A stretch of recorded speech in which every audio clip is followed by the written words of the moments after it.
Shalom dan selamat sahabat kepada seluruh teman-teman dimanapun berada. Kembali lagi bersama dengan saya, Ariel Kurnaidi. Dan pada hari Sabat ini kita akan kembali untuk mempelajari pelajaran sekolah Sabat kita di kelas Cornerstone. Dan pada hari Sabat ini kita telah tiba di pelajaran kita yang ke-11 dengan judul Panggilan Yesus. Ayat intinya diambil dari dalam kitab Lukas pasal yang ke-6 ayat 12 hingga ayat 13. Demikian firman Tuhan. Pada waktu itu, pergilah Yesus ke bukit untuk berdoa, dan semalam-malaman ia berdoa kepada Allah. Ketika hari siang, ia memanggil murid-muridnya kepadanya, lalu memilih dari antara mereka 12 orang yang disebutnya rasul.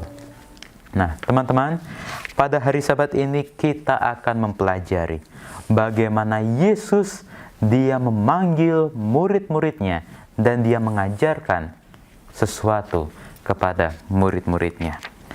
Di ayat inti kita tadi bahwa Yesus pada saat itu dia memilih dari antara mereka 12 orang yang disebutnya rasul.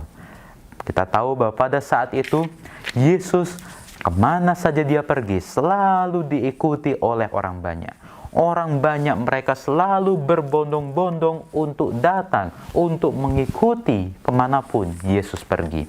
Dan dari antara orang banyak itu, dari antara segitu besar pengikut-pengikut Yesus, Yesus memilih 12 orang untuk menjadi murid-muridnya. Dan kita boleh sebut mereka saat ini adalah sebagai rasul. Nah, pada saat itu, ketika ia turun dengan mereka, dan mereka berhenti di suatu tempat, kembali banyak orang yang datang kepada Yesus. Dari mana-mana mereka datang kepada Yesus. Berkumpul sejumlah besar dari murid-muridnya, dan banyak orang yang lain datang dari seluruh Yudea, dari Yerusalem, dari daerah pantai Tirus dan Sidon. Mereka datang untuk mendengarkan dia, dan juga untuk disembuhkan dari segala penyakit mereka. Bahkan orang-orang yang dirasuk oleh roh jahat pun dibawa kepada Yesus untuk boleh disembuhkan. Dan semua orang banyak itu berusaha untuk boleh menjamah Yesus. Oleh karena apa?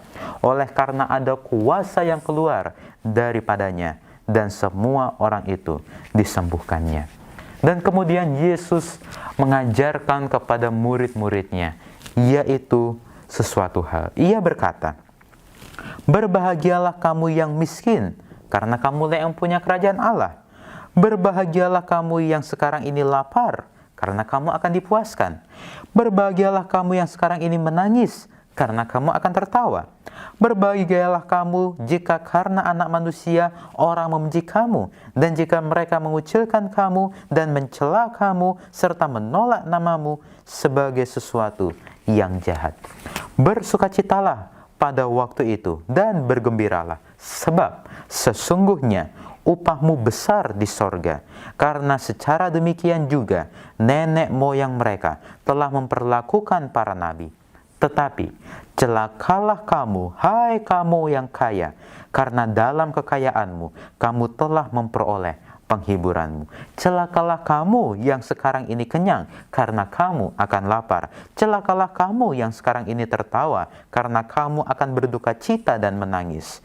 Celakalah kamu yang semua orang memuji kamu, karena secara demikian juga nenek moyang yang mereka telah memperlakukan nabi-nabi palsu. Tetapi kepada kamu yang mendengarkan aku berkata, kasihilah musuhmu, berbuatlah baik kepada orang yang membenci kamu, mintalah berkat bagi orang yang mengutuk kamu, berdoalah bagi orang yang mencaci kamu. Barang siapa menampar pipi kananmu, pipimu yang satu, berikanlah juga kepadamu pipimu yang lain. Barang siapa yang mengambil jubahmu atau bajumu, biarkanlah ia juga mengambil bajumu.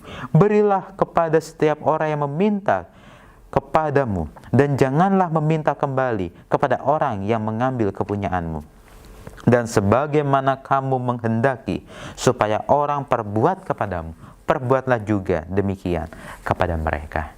Nah, ini adalah hal-hal yang diajarkan oleh Yesus kepada murid-muridnya.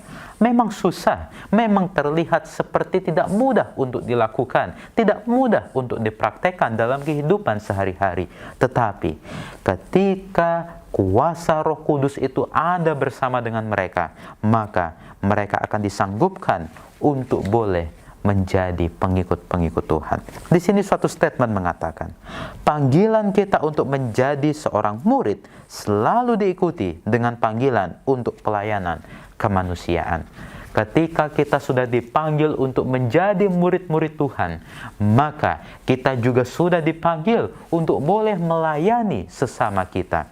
Di sini Yesus mengajarkan, kalau kita miskin, kalau kita lapar, kalau kita berduka cita, kalau kita sekarang ini ditolak di dunia ini, ditolak oleh masyarakat di sekitar kita, maka kita harus berbahagia.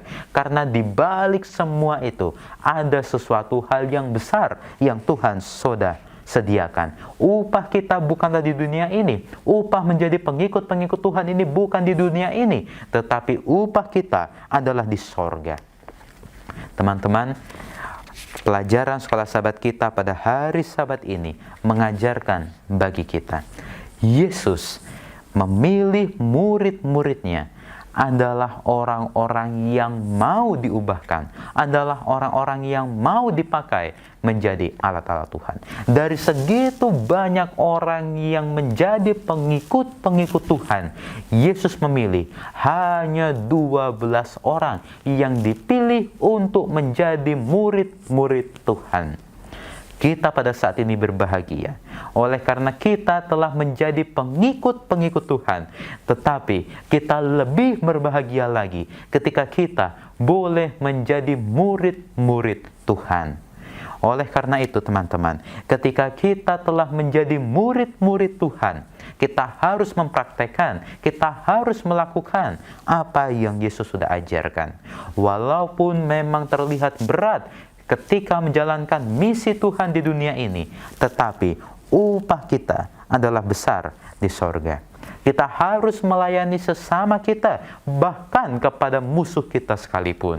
Di sini dikatakan, kasihilah musuhmu, berbuatlah baik kepada orang yang membenci kamu, mintalah berkat kepada orang yang mengutuk kamu. Terlihat seperti susah untuk dilakukan.